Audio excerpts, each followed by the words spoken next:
Здравствуйте, господа! Начинаем сегодняшнюю лекцию, которая посвящена нутрициологии и биологически активным добавкам моей компании «Тибетская формула».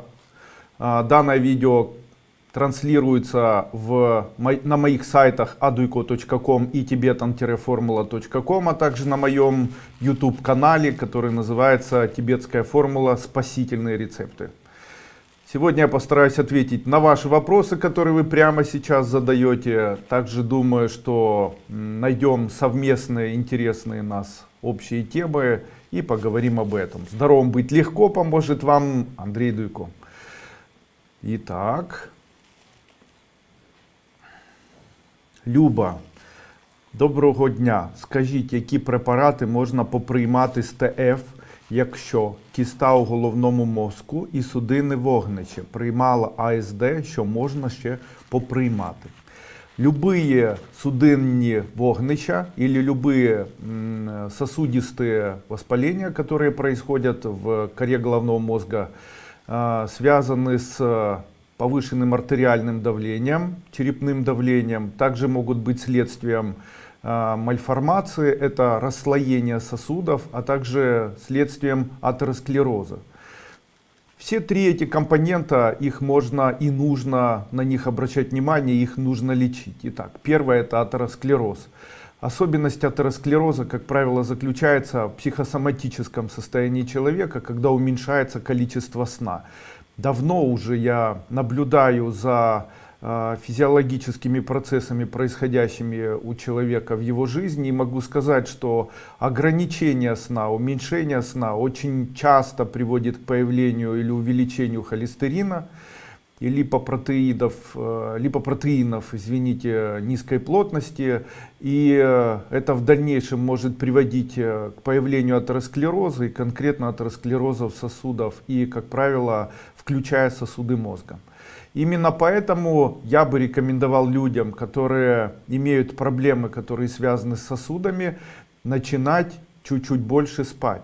То есть необходимо увеличивать длину сна, необходимо дневной сон. Если провести статистику, то в таких странах, как Испания и юг Италии, атеросклерозом болеют меньше, чем во всех остальных странах.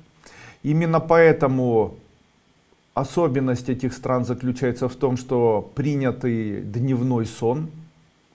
Именно поэтому я хочу сказать, что у людей, у которых есть проблемы, связанные с сосудами мозга, необходимо увеличивать сон ночной и сон дневной. Ложиться спать не позже 11 часов вечера. Сон должен быть не менее 7 часов. Второе. Мои препараты. Великолепный препарат, который называется «Здоровые сосуды». Второй препарат, который называется деципин. Третий препарат антипорезин. Ну и четвертый атеросклеропатин. Все четыре препарата я рекомендую принимать при любых воспалительных процессах сосудов коры головного мозга, пожалуйста. Далее, какие продукты устраняют повышенное внутричерепное давление? Любые опухоли мозга, включая опухоли, связанные с менингитом, энцефалитом, любые опухоли, связанные или дисфункции, которые связаны с мозговой деятельностью. Как ни странно, в народе считается, что применение сока редиски или редьки помогает избавиться от заболеваний мозга. Так, после инсульта, во время воспалительных процессов мозга, при повышенном внутриглазном, это макулодистрофия, внутричерепном давлении рекомендую принимать сок редьки или сок редиса. 1 столовая ложка 3-4 раза в день. Народный рецепт, который пришел к нам из Польши и Западной Украины. От мальфаров, которые в свое время очень эффективно излечивали и помогали людям справиться с заболеванием мозга. Итак, первый рецепт — это использование обертывания головы. Берется обычная суконная ткань, обмакивается в прохладной воде, отжимается и оборачивается вокруг головы и лица. После чего Вокруг этого холодного полотна обматывается теплое полотенце, и человек в таком положении находится от 20 до 1 часа, после чего вытирает голову. И считается, что если выполнять ежедневно, желательно перед сном на протяжении 30 раз в разное время, можно через день, то это излечивает заболевания, связанные с инсультом, связанные с дисфункциями сосудов мозга и так далее. АСД вам не нужно, нужны препараты. Из таких полезных, наверное, веществ, которые я бы рекомендовал при таких проблемах, это помидор. Дело в том, что помидор имеет в своем составе ликопин. Ликопин — мощнейшее средство от атеросклероза и, как замечено, великолепное средство при реабилитации после перенесенного инсульта или при каких-либо вот таких проблемах, особенно если есть развивающаяся мальформация. Ну и любые успокоительные препараты. Саним. Здравствуйте, Андрей Андреевич, ходила на УЗИ, выявили образование кисту небольшого размера возле правого яичника. Подскажите, пожалуйста, способы лечения. По вашим рекомендациям ставлю уксусную салфетку. Можете, пожалуйста, уточнить, сколько нужно прикладывать уксусную салфетку на низ живота и сколько раз в день? Обычно это ставится на 15-30 минут перед самым сном. При этом я рекомендую использовать мою мазь вагинально. Она называется Endometrix. Вводить ее необходимо на ночь, утром спринцеваться 1 стакан теплой воды и по 2 капли одного или по 2 капли каждого ароматического масла, нероли, аниса, жасмина и чайного дерева. При этом принимать препараты, которые могут устранить такую опухоль, называется препарат Miomax, второй препарат Прокмарти, третий препарат Женское здоровье и четвертый препарат Matrix Norm. Прокмарти, Женское здоровье, Matrix Norm. Принимайте данные препараты совместно с мазью Endometrix. Какие есть продукты питания, которые могут помочь устранить заболевания формирующихся кист яичника? Кисты яичника обычно связаны с тем, что происходит уменьшение гормональное или изменение гормонального фона женщины. Как правило, это увеличение прогестерона и уменьшение, наоборот, увеличение эстрадиола и уменьшение прогестерона. Это обычно связано с тем, что у женщины начинает в большом количестве выделяться кортизол, это гормон надпочечников, адреналин, который переводит кортизон в адреналин, а должен переводить в женские половые гормоны. Это все, как правило, связано с стрессовыми ситуациями. Именно поэтому необходимо помнить о том, что бороться со стрессами важно как раз в момент того, когда у вас появляется вот такое кистообразование. Ну и какие продукты питания необходимо женщине принимать для того, чтобы устранить кисты. В свое время, читая книгу Галины Марченко, которая называется «Целители», я прочитал интересный такой пост или интересную статью о рекомендациях женщины, которая была целительницей, которая находилась уже не помню где, по-моему, где-то либо в Польше, либо в Угорщине, где она описывала о том, как та женщина лечит определенным средством.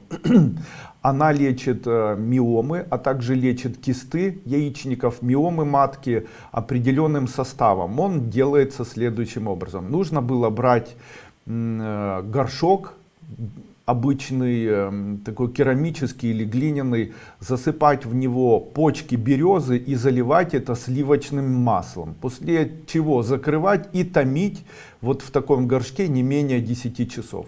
Такой же рецепт можно применять и в домашних условиях. Поставить в духовку кастрюльку, в нее засыпать почки березы и добавить туда сливочное масло, желательно натурально. В случае, если сливочного масла нет, можно использовать обычное оливковое, деревянное в народе. После чего томить на протяжении 10 часов на слабом огне, после чего дать остыть и отцедить. Вот то, что получается принимать по чайной ложке 2 раза в день, также место, где происходят боли, миомы или боли, связанные с маткой, эти места активно массажировать при помощи использованием данного масла.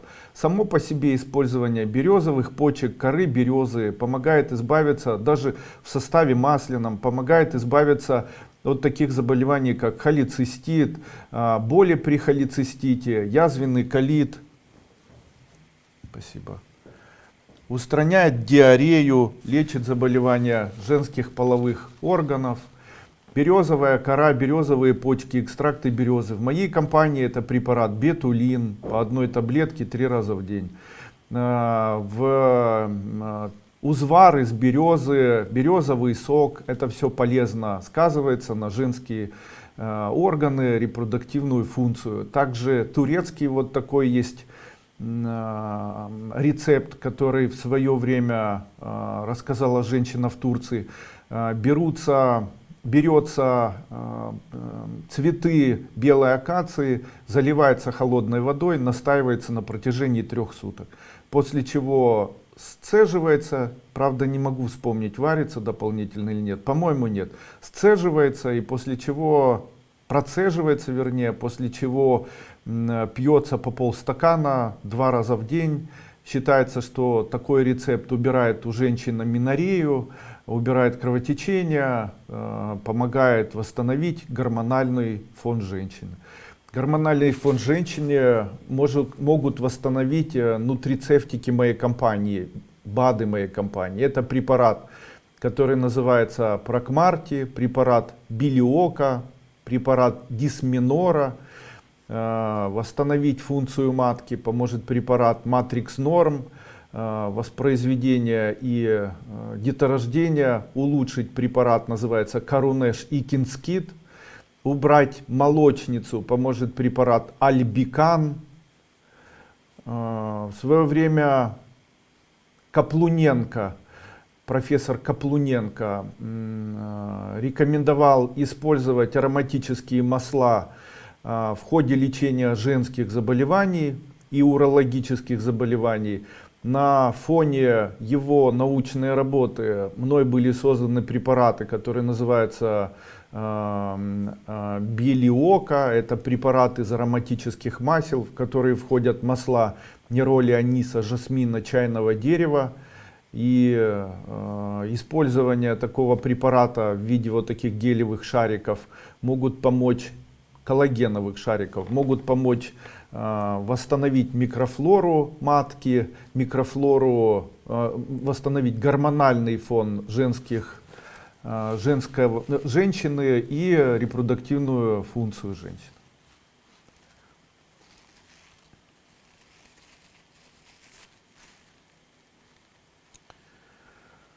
Галина Гребенниченко. Здравствуйте, Андрей Андреевич. Подскажите, пожалуйста, можно ли вылечить болезнь БАС? Какие препараты вашей компании необходимо принимать? От чего возникает эта болезнь, по вашему мнению? Спасибо за ответ.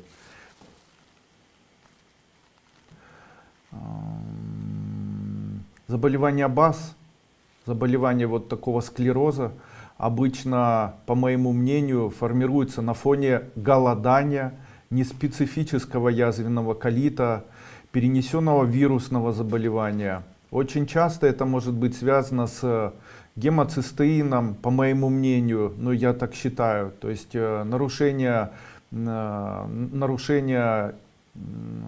холирования в организме приводит к появлению гомоцистеина в большом количестве. Это приводит в дальнейшем к появлению аммиака, и существует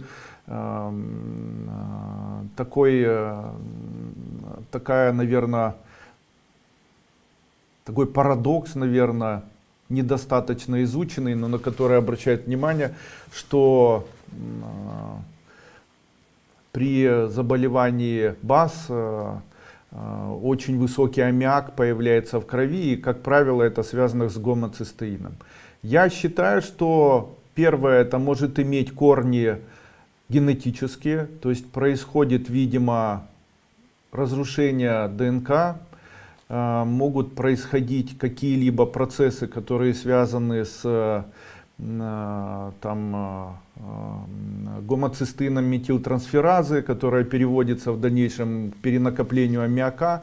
И есть уже варианты лечения этого всего атрофического склероза, бокового атрофического склероза. Это использование препарата бетаин. Использование препарата бетаин, использование препарата гепакс, переход на уменьшение употребления белковой пищи. Почему я говорю, что неспецифический язвенный колит? Очень часто в преддверии бокового как он там называется, БАС, это боковой амиоспастический склероз, сейчас БАС, как правильно? БАС. Боковой амиотрофический склероз. Боковой амиотрофический склероз может быть еще и следствием неусвоения сахаридов при неспецифическом язвенном колите.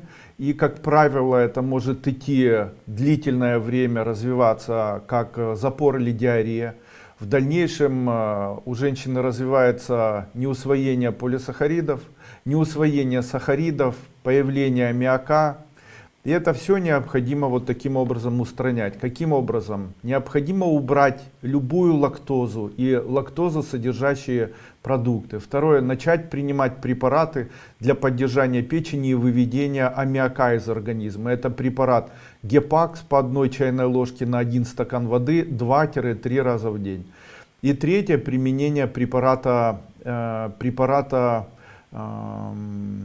можно бетулин принимать и принимать препарат бетаин, который будет связывать гемоцистин и таким образом будет устранять.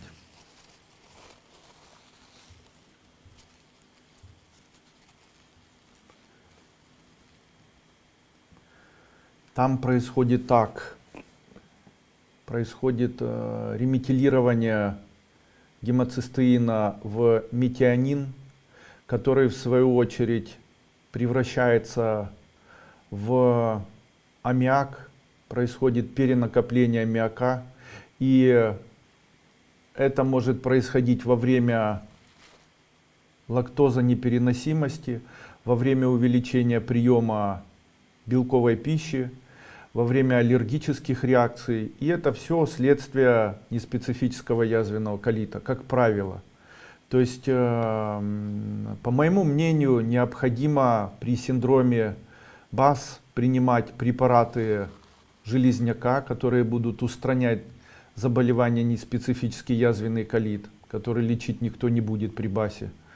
Это препараты можно принимать, допустим, каолин, 1 чайная ложка на стакан воды 2 раза в день.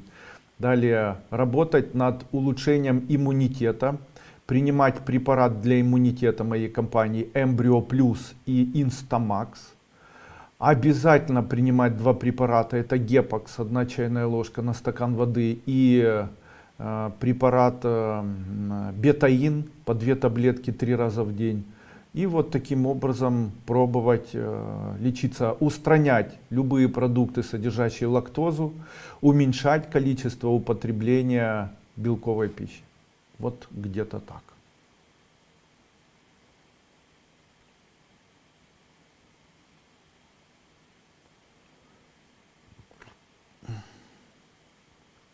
Леся Барановская. Здравствуйте, Андрей Андреевич. Муж неудачно подрезал ноготь на ноге и стало загнивать почти месяц.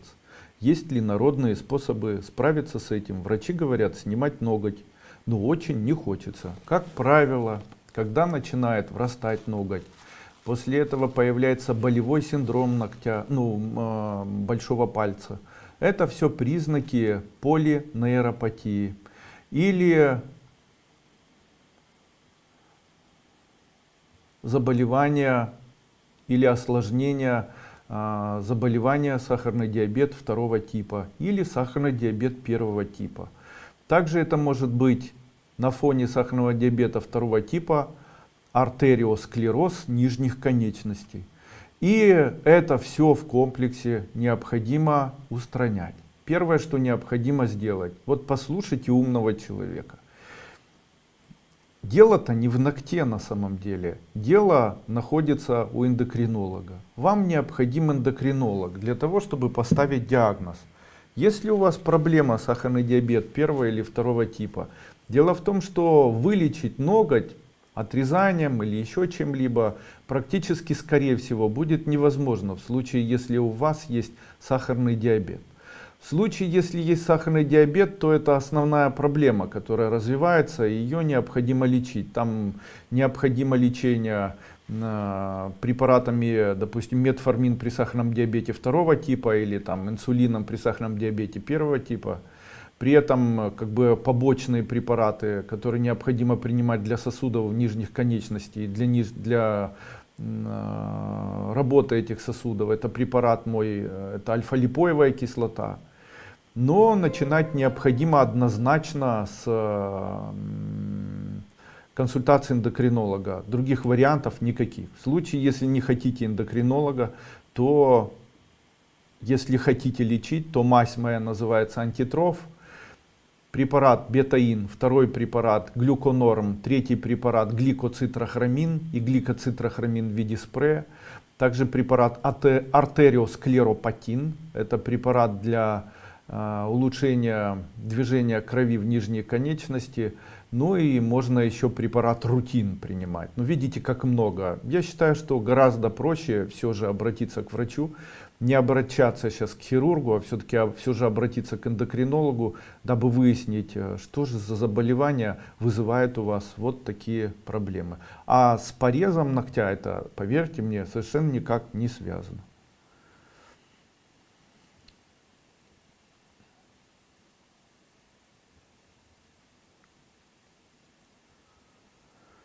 Надежда, у достаточно взрослого человека стала очень тонкая кожа. Можно ли помочь и какими препаратами? Как правило, кожа становится очень тонкой при анемии или заболеваниях двенадцатиперстной кишки, тонкой кишки.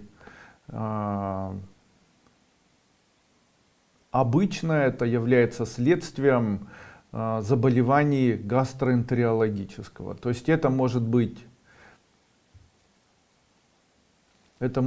язвенный колит, это может быть язва двенадцатиперстной кишки, это может быть гастродуоденит, это может быть язва желудка, это может быть гастрит. То есть это все может в комплексе приводить к тому, что кожа становится бледной и тонкой. Также это может быть амиопластической анемией, это может быть железистой анемией, это может быть анемией, какой-либо формы анемии. Я рекомендую при такой анемии принимать препараты с высоким содержанием фолиевой кислоты. Второе, железо, витамина В12. То есть в нашей компании есть препарат Супра, в нем находится фолиевая кислота, витамин В12. Есть препарат Фемимакс, в нем находится большое количество и фолиевой кислоты, и В12, и В6. Есть препарат нашей компании, он называется железо, 1 чайная ложка 3-4 раза в день, он совершенно безопасный, это наноаквахилат железа. Далее есть препарат Гемонем, который поможет избавиться от анемии. Ну и все же начать лечить заболевания желудка, уменьшать кислотность желудка. Это препарат, который рекомендую использовать, это препарат чай-железняк, один пакетик 3-4 раза в день. Второе, можно попринимать пепсин. Не обязательно это моей компании, можно попринимать пепсин любой другой компании. Есть ацидопепсин препарат, можно его попринимать, это медицинский препарат.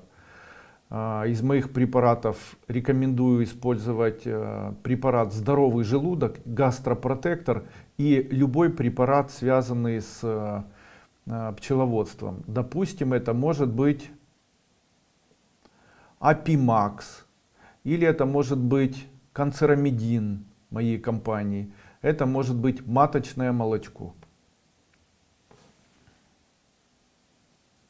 Ну и обязательно проверить кровь на наличие анемии. Возможно, это анемия, и она требует особого пристального внимания.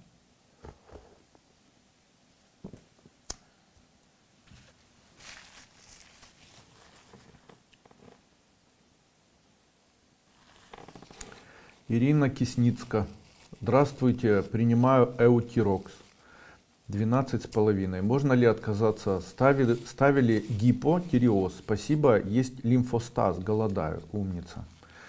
В случае, если вы откажетесь при гипофункции щитовидной железы Эутирокс, а у вас, скорее всего, есть еще и токсический аутоиммунный тиреоидит, то это, скорее всего, приведет к чрезвычайному ухудшению общего иммунитета и к развитию самых невероятных различных заболеваний.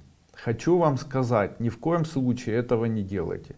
Можно ли каким-либо образом восстановить функцию щитовидной железы? Да. Каким образом? Не отменяя препарат Эутирокс, длительное время 3-6 месяцев принимайте мой препарат, который называется Теротозин.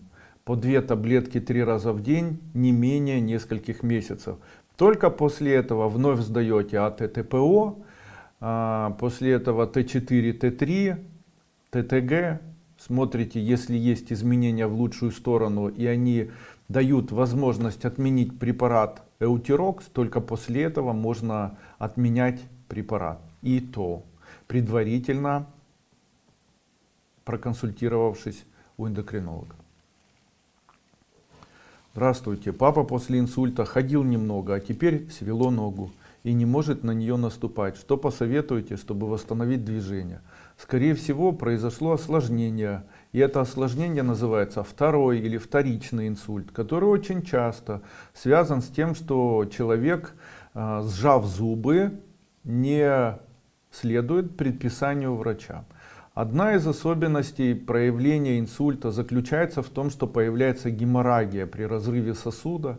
И такая геморрагия заполняет верхнюю оболочку мозга в небольшом количестве или в большом, а от этого зависит качество пареза. То есть это может быть тетрапарез или монопарез, не менее или дисфункция определенной части нашего тела. Когда мы напрягаем дополнительно такие части тела, то может произойти внутричерепное давление, и в месте слабом, то есть в месте разрыва или в месте, где еще не образовалась фиброзная ткань, где не произошло еще формирование коллагена, может происходить вторичный микроинсульт, который приводит вот к таким состояниям. Первое, что необходимо знать, при любых заболеваниях, которые связаны с инсультом, первое время необходимо максимально ограничивать человека в движении. Максимальное ограничение человека в движении может привести к тому, что заживление и улучшение общего состояния улучшится во много раз. По поводу спастики. В случае, если вы будете заниматься массажом спастики, то массаж спастики не должен привести к тому, что спастика должна исчезнуть. Массаж должен привести к тому, чтобы не было деструктивной атрофии мышечных тканей в месте спастики. Таким образом, для того, чтобы не восстанавливают массажами дисфункции и спастику, не восстанавливают, сохраняют мышечную и костную ткань, потому что без движения происходит атрофирование мышечной ткани и костной ткани. Именно поэтому и делают вот такие массажи. Во всех остальных случаях это не приводит к тому, что у человека улучшается состояние, именно поэтому нельзя приседать, делать физические нагрузки, не увеличивать активность, никакого спорта, никаких занятий, приседания, подъемы тяжестей, быстрые движения, быстрое дыхание, это все ни в коем случае в реабилитации инсульта делать нельзя. То есть все должно быть плавно, легко, мягко. Дальше препараты, которые я рекомендую. Мной разработан целый комплекс нутрицитологических препаратов, которые могут помочь в реабилитации человека, у которого есть, который перенес заболевание инсульт. Первый препарат — это здоровые сосуды, увеличивает появление заживления и появление фиброза тканей, появляется коагуляция тканей, которая находится в месте разрушения сосуда, восстанавливается интима сосуда. Далее, второй препарат называется децепин, приводит к тому, что увеличивается количество лейкоцитов вокруг геморрагии, что увеличивает или улучшает процесс заживления, фактически уменьшая вот такую спастику, то есть начинают двигаться руки.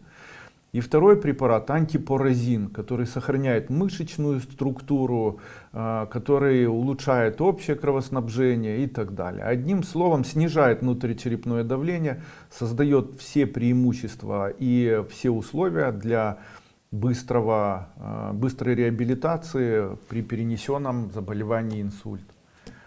Давайте еще раз я скажу об этих препаратах. Их несколько. Антипоразин, децепин и здоровые сосуды. Принимать необходимо по 2 таблетки 3 раза в день.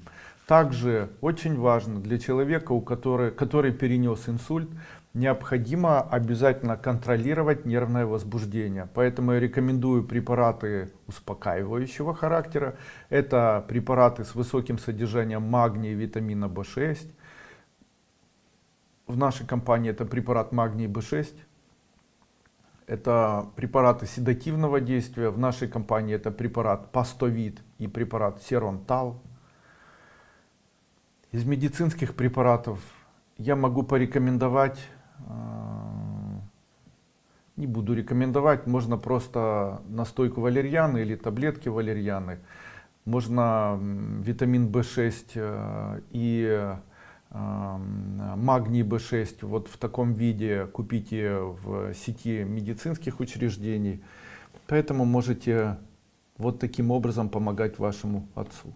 Также я так предполагаю, что он активный человек и говорит, что вот спорт, обливание, холодная вода, это все поможет. Когда люди начинают смотреть или видеть информацию, которая в широком таком пласте представлена в интернете, то они могут сталкиваться с рекомендациями, которые дают здоровые люди. Рекомендации здорового человека чрезвычайно, как правило, отличаются от рекомендаций человека, перенесшего данное заболевание, от рекомендаций врача.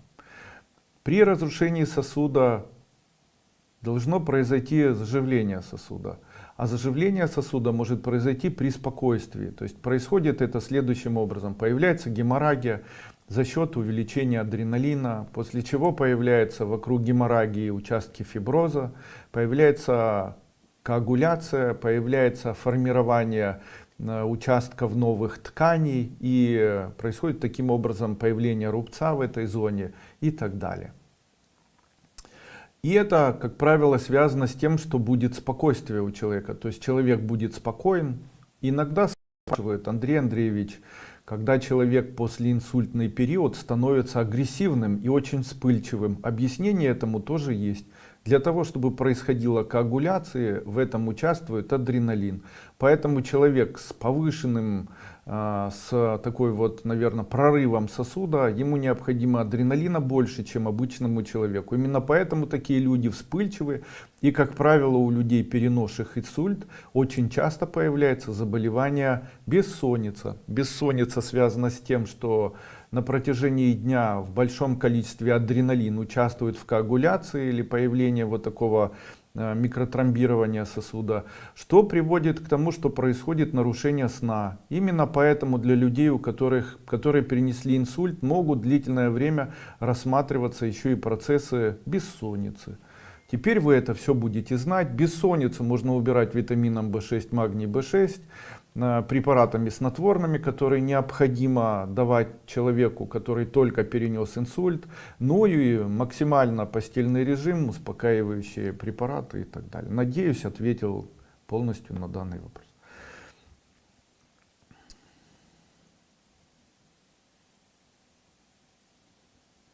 Алина. Здравствуйте, подскажите, пожалуйста, я подозреваю, что у меня защемление нерва, и сегодня я собираюсь к мануальному терапевту. Стоит ли мне к нему идти?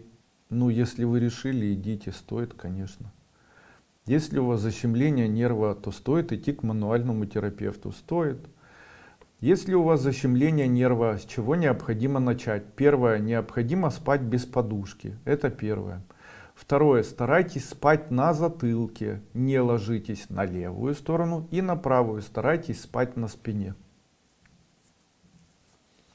Третье. Любые висящие упражнения. Также есть великолепные 7 упражнений, которые я разработал для лечения позвоночника. Они так и называются. 7 упражнений Дуйко для лечения позвоночника. Найти их вы можете с легкостью в YouTube. Прямо так и ввести Андрей Дуйко лечение позвоночника 7 упражнений. Выполняя эти несложные 7 упражнений, они все статические. То есть не нужно там никак поднимать руки или еще что-то делать. Это определенные позы, в ходе которых происходит небольшое функциональное растягивание, небольшое функциональное растягивание позвонков. И растягивание происходит копчикового шейного отдела, поясничного отдела, пояснично-крестцового отдела и грудного отдела. Но правильное растягивание. Потому что очень часто люди начинают тянуться сами, там влево, вправо, голову тянуть и так далее, что может привести к ухудшению общего состояния. Могу ли я рекомендовать помощь мануального специалиста? Вы знаете, первое, если мануальный специалист имеет, наверное, диплом и имеет опыт работы там многолетний, ну, наверное, да. Если это человек, который придумал, что он может таким образом помогать людям, ну, я, наверное, не могу рекомендовать. Поэтому, если мои слова покажутся для вас, может быть, там непонятными, то я хочу вам сказать, что я бы начинал, наверное, все-таки с невролога. Пусть бы невролог определил. С невролога, после чего МРТ, после чего постановка диагноза, и только после этого уже посещение мануального терапевта. Как-то так.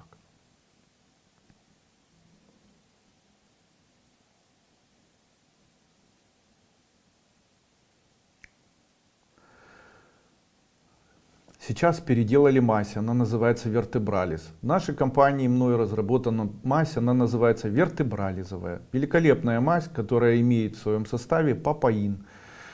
Такой папаин, который находится в этом составе, а также экстракты из растений, которые связаны с тем, чтобы устранять отечность, иметь противовоспалительное действие, противотромботизационное действие и могут снимать и купировать листоз, грыжу и любые ущемления ткани, мозговой ткани позвоночника нашими позвонками. Рекомендую использовать данную мазь, серьезно помогает, испытано на мне.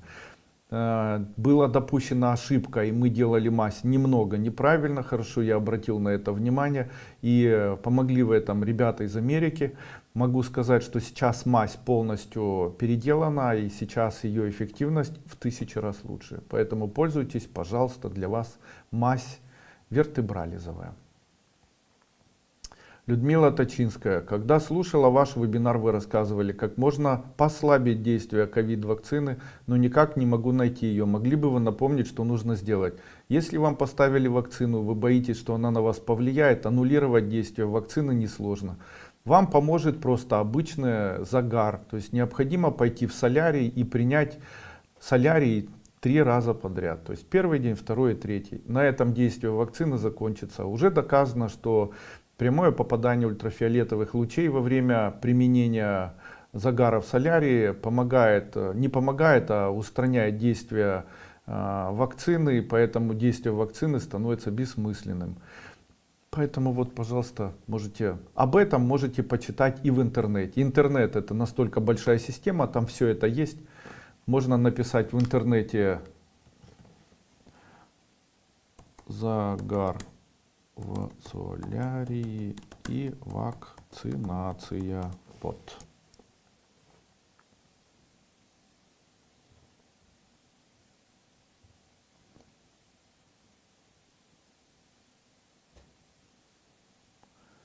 Это русские сайты. Все русские сайты у меня закрыты. Ну, можно найти. Нужно воздержаться в течение месяца от загара после первой прививки, 2 после второй, пока идет выработка антител. Ну и здесь сразу же понятно, что в случае, если человек принял прививку и тут же воспользовался солярием, то антитела от прививки вырабатываться не смогут, и этого не произойдет. Здравствуйте, Андрей Андреевич. У мамы был инсульт недавно. Что вы посоветуете? Ей 76 лет. Уже посоветовал. Сергій Серж. Моєму діду 95 років, ветеран війни. Не бачить на одне око, на друге бачить тільки силуети і не чує зовсім на одне ухо. На друге треба кричати, що він почув. З кожним днем йому стає тяжко вставати, ходити. Підскажіть, будь ласка, що можна подавати йому з ТФ, щоб хоча б трошки покращити зір та слух. І взагалі стан дуже хочеться, щоб пожив ще років 5, більше не мучився из-за слуху и зору. Один препарат называется у нас фитокулис, второй препарат называется у нас тутус. Фитокулис и тутус. По одной таблетке 3 раза в день. Улучшится общее состояние. Леся Барановская пишет, сахар точно в норме. Сахар является показателем сахарного диабета первого типа, но заболевания сосудов возникают как раз не при сахарном диабете первого типа, а при сахарном диабете второго. А сахарный диабет второго типа определяется при повышении инсулина в крови. Даже незначительное повышение инсулина в крови говорит о том, что человек болен сахарным диабетом второго типа. Именно поэтому глюкоза в крови не является показателями сахарного диабета второго типа. Есть такие работы медицинские, которые доказывают, что при сахарном диабете второго типа, в случае, если его не лечить, появляется артериосклероз нижних конечностей, появляется полинейропатия, нефропатия, нейропатия. И это заболевания, которые могут быть связаны и с сосудами, и с почками, и с предстательной железой и так далее. И это все, как определить, есть ли сахарный диабет второго типа или нет? Обычно это ожирение, то есть очень низко висячий живот с большой складкой жировой. Там находится и накапливается наш любимый инсулин, который и приводит нас к тому, что появляются вот такие заболевания. Поэтому сахар в норме не показатель. Татьяна Гдичинская. Огромное спасибо вам, Татьяна. Татьяна является оператором нашего сайта tibetan-formula.com и помогает вам сразу же выбрать препараты деципин, антипаразин, здоровые сосуды. Спасибо, Татьяна. Ольга Боровик. Здравствуйте, Ольга, я вас помню. У моего сына Макса продолжают появляться новые псориатические бляшки на теле. Отказался от сладости и сдобы, пропили схемы, принимает спортпитание. Может ли на фоне приема протеина ухудшиться псориаз? Да. Как правило, на фоне приема именно спортивного питания и ухудшается. Почему? Сахароза, декстроза и инулин приводит к тому, что у него это появляется. Как правило, такие дети, у которых появляется псориаз, склонны к тому, что у них гастрит и неспецифический язвенный колит. Им необходимо по возможности уменьшать прием белков и, как ни странно, переходить к полному купированию и попаданию в организм лактозы.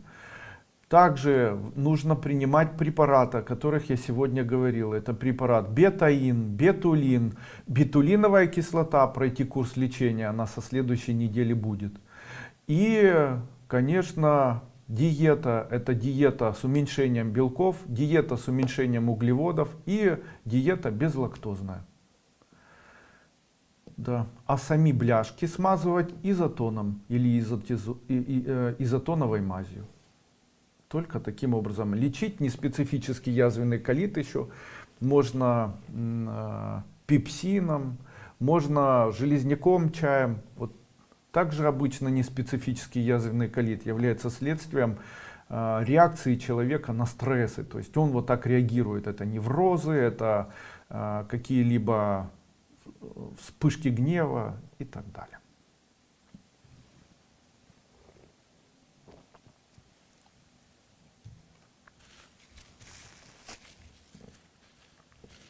Наргиза. Здравствуйте, Андрей. Андрей, скажите, пожалуйста, следует ли мне удалить полип в матке или можно устранить его иначе? Спасибо огромное за ответ.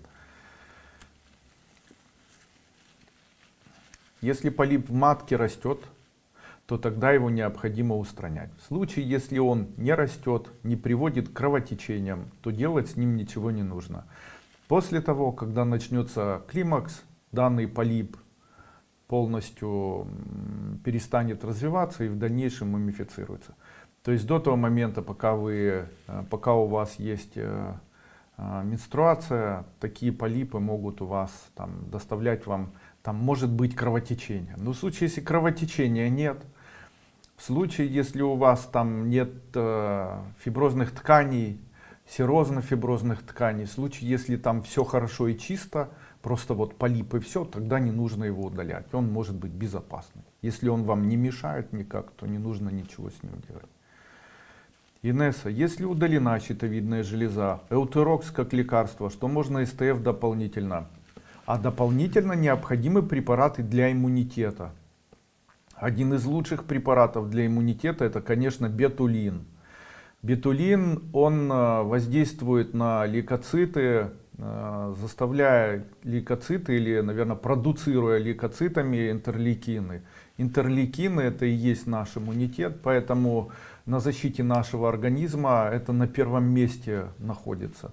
Именно поэтому в случае, если человек принимает бетулин, то он восстанавливает иммунитет. Щитовидная железа, основа деятельности щитовидной железы, помогать формировать иммунитет и помогать устранять последствия каких-либо влияния вирусных заболеваний и так далее. Именно поэтому поддержка иммунитета это препарат бетулин, препарат иммуногранд, препарат инстамакс, эмбрио плюс. Это все препараты для иммунитета. Данные препараты могут заметно улучшить ваше состояние. Как проявляется иммунный дефицит, который может возникать в случае, если человек, допустим, перестает принимать препараты эутерокс для щитовидной железы, что появляется?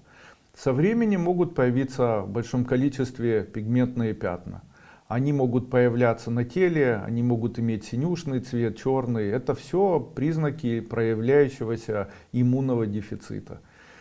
Также осложнения могут быть любого рода, то есть это бактериологические осложнения кишечника, то есть это могут быть амебиозы, какие-либо энтерококки, это могут быть вирусные заболевания,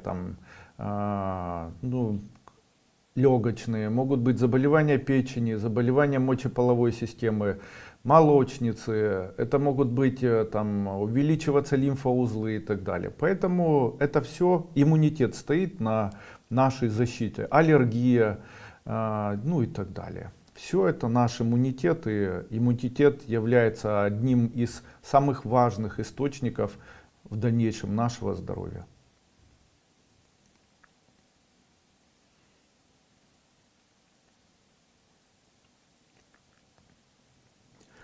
Здравствуйте, Андрей Андреевич, у меня на голове жировик. Подскажите, что можно сделать, чтобы избавиться, но без операции? Благодарю. Если одиночный жировик, то это может быть не жировик. Такая липома, она обычно возникает на фоне дисфункции печени при жировом гепатозе. Это может быть не обязательно жировик. Пусть врач сначала поставит диагноз, сделает биопсию, проведет исследования гистологические и на протяжении месяца выявит, является ли это злокачественным новообразованием или доброкачественным. Это очень важно, потому что если это доброкачественное, то можно что-либо делать. Если злокачественное, то ничего нельзя. Насколько я знаю, жировики, они могут исчезнуть, если человек убирает, такое в моей жизни было, если человек полностью устраняет прием сладкой пищи. Второе, в случае, если человек начинает принимать препараты от холестерина, лечить печень, это препарат бетулин, бетулиновая кислота, гликоцитрохромин, глюконорм. Народные способы научили когда-то в Узбекистане устранения жировиков. Есть еще русский способ. Итак, способ устранения жировиков из Узбекистана. Необходимо взять из нута муку, заварить зиру, 1 столовая ложка на стакан кипятка, ввести такую горячую горячий завар зиры в этот нут и замешать в виде теста. После чего это тесто приложить к липоме и сверху закрыть там куском материи на какое-то время, там на сутки. Делать это через день на протяжении 10 дней. В случае, если не уходит, ну тогда второй способ. Есть такой способ. Человека бьют веником в бане, то есть бьют его по верхней части рук и произносят, потому что мама не так. Бьют сначала по попе со злостью, говорят, потому что папа, мама не добили. Ну или не наказали, когда нужно было. А потом бьют по рукам сверху, чтобы давала, когда нужно, и потом разворачивают человек и по ладоням бьют, чтобы не брала, как-то так. И потом этот веник, один раз это делают, а потом этот веник им никого не парят, выносят, он высыхает и его сжигают на костре. Ну вот считается, что вот такой необычный обряд, не знаю, правда или нет, может убрать у человека липому. Вот так. Уже на следующей неделе будет выпущено, и вы сможете увидеть новый препарат компании «Тибетская формула», который называется бетулиновая кислота. Несколько слов о бетулиновой кислоты из Википедии. Сейчас. Бетулиновая кислота.